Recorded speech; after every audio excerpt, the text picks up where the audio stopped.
નમસ્કાર વિદ્યાર્થી મિત્રો, આજે આપણે જોઈશું ધોરણ 7 વિષય સામાજિક વિજ્ઞાનમાં પાઠ 2 દિલ્હી સલ્તનતના સ્વાધ્યાયનું સંપૂર્ણ અને સચોટ સોલ્યુશન. તો ચાલો શરૂ કરીએ. મુખ્ય સવાલ 1. નીચે આપેલા વિકલ્પમાંથી સાચો વિકલ્પ શોધીને સાચો ઉત્તર લખો. પેલું, દિલ્હી સલ્તનતના ચેહલગાન એટલે કે 4 ગાનની સ્થાપના કોણે કરી હતી? તો નીચે તમને 4 ઓપ્શન આપેલા છે, તો તેમાંથી આવશે ડી ઇલ્તુત્મિશ. 2. દિલ્હી સલ્તનતના પ્રથમ મહિલા શાસક કોણ હતા?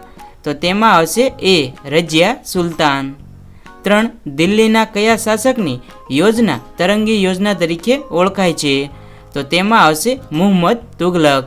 4. વિજયનગર સામ્રાજ્યની સ્થાપના કોણે કરી હતી? તો તેમાં આવશે બી હરિહરરાય અને બુક્કારાય. મુખ્ય સવાલ 2. ખાલી જગ્યા પૂરો. પેલું, ઢાઈ દિનકા ઝોપડા ખાલી જગ્યા શહેરમાં આવેલ છે, તો તેમાં આવશે અજમેર. 2. દિલ્હી સલ્તનતની શાસન વ્યવસ્થાના કેન્દ્રમાં ખાલી જગ્યા હતો, તો તેમાં આવશે સુલતાન. 3. દિલ્હી સલ્તનતનો અંતિમ શાસક ખાલી જગ્યા હતો, તો તેમાં આવશે ઇબ્રાહિમ લોદી. 4. શ્રીનગર ખાલી જગ્યાએ વસાવ્યું હતું, તો તેમાં આવશે અલાઉદ્દીન ખલજી. મુખ્ય સવાલ 3. નીચેના પ્રશ્નોના 1-2 શબ્દમાં ઉત્તર લખો. પ્રશ્ન પહેલો, કુતુબ મિનાર ક્યાં આવેલ છે? તો કુતુબ મિનાર દિલ્હીમાં આવેલ છે. 2. પાણીપતનું પ્રથમ યુદ્ધ કોની વચ્ચે થયું હતું? પાણીપતનું પ્રથમ યુદ્ધ ઇબ્રાહિમ લોદી અને બાબર વચ્ચે થયું હતું. 3. અલાઈ દરવાજાનું નિર્માણ કોના સમયમાં થયું હતું? અલાઈ દરવાજાનું નિર્માણ અલાઉદ્દીન ખલજીના સમયમાં થયું હતું. 4. બહમની રાજ્યની સ્થાપના કોણે કરી હતી? બહમની રાજ્યની સ્થાપના જફર ખાને કરી હતી. મુખ્ય સવાલ 4. નીચેના પ્રશ્નોના ટૂંકમાં ઉત્તર લખો. પ્રશ્ન પહેલો, તુગલક સમયગાળા દરમિયાન દિલ્હીની આસપાસ કયા કયા શહેરો વસાવવામાં આવ્યા? તુગલક વંશના શાસનના સમયગાળા દરમિયાન દિલ્હીની આસપાસ તુગલકાબાદ, ફિરોઝાબાદ, હિસાર, જૌનપુર, ફિરોઝપુર, ફતેહાબાદ વગેરે શહેરો વસાવવામાં આવ્યા. 2. સલ્તનતના સમયના સ્થાપત્યનું વર્ણન કરો. સલ્તનતના સમયના સ્થાપત્યો નીચે પ્રમાણે છે. સુલતાન કુતુબુદ્દીન એબકે દિલ્હીમાં કુવત ઉલ ઇસ્લામ નામની મસ્જિદ બંધાવી હતી. તેણે દિલ્હીમાં મશહૂર કુતુબ મિનાર નામના મિનારાના બાંધકામની શરૂઆત કરી હતી. તેના સમયમાં આ મિનારનો એક જ માળ બાંધી શકાયો હતો. કુતુબુદ્દીનના અવસાન પછી તેના જમાઈ ઇલ્તુત્મિશે કુતુબ મિનારનું બાંધકામ પૂર્ણ કરાવ્યું હતું. કુતુબુદ્દીન એબકે અજમેરમાં ઢાઈ દિનકા ઝોપડા નામની મસ્જિદ બંધાવી હતી.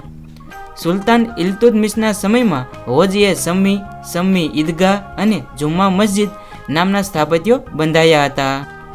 અલાઉદ્દીન ખલજીએ અલાઈ દરવાજો, સિરી કિલ્લો, શ્રીનગર અને હોજીએ ખાસ નામના સ્થાપત્યો બંધાવ્યા હતા. તુગલક વંશના શાસન દરમિયાન તુગલકાબાદ, ફિરોઝાબાદ, હિસાર, જૌનપુર, ફિરોઝપુર, ફતેહાબાદ વગેરે નગરો વસાવવામાં આવ્યા હતા.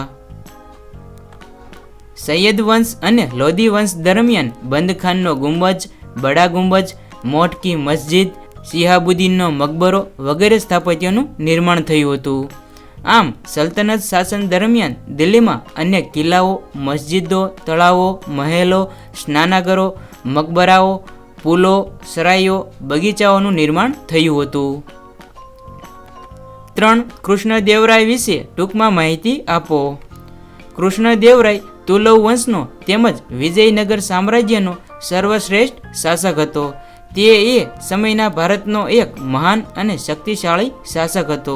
તેણે શાસન દરમિયાન અનેક વિજયો મેળવ્યા હતા. તેણે રાજ્યના વહીવટી તંત્રને સંગીન બનાવ્યું હતું.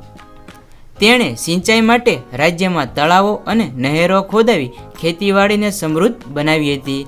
તેણે રાજ્યમાંથી કેટલાક અયોગ્ય કરવેરા નાબૂદ કરી પ્રજાનો પ્રેમ મેળવ્યો હતો. તેણે વિજયનગરની પાસે નાગલપુર નામનું નવું નગર વસાવ્યું હતું. તેણે એ નગરને અનેક પ્રકારની ઇમારતો અને ભવ્ય મંદિરોથી શણગાર્યું હતું. કૃષ્ણદેવરાય પોતે વિદ્વાન હતો. તે સાહિત્ય અને વિદ્યાનો ઉપાસક હતો. તે તેલુગુ અને સંસ્કૃત ભાષાનો લેખક હતો. તેણે આમુક્ત માલ્યદા નામનો ગ્રંથ લખ્યો હતો. તેણે અનેક કવિઓને રાજ્યાશ્રય આપ્યો હતો. કૃષ્ણદેવરાયે રાજા ભોજની જેમ સાહિત્ય અને કલાને ઉત્તેજન આપ્યું હતું. તેથી તે આંધ્રના ભોજ તરીકે જાણીતા બન્યા હતા. તો વિદ્યાર્થી મિત્રો, વિડીયો પસંદ આવ્યો હોય તો વિડીયોને લાઇક, શેર અને સબસ્ક્રાઇબ કરવાનું ભૂલતા નહીં. તો ચાલો જલ્દી જ મળશું નવા વિડીયોમાં.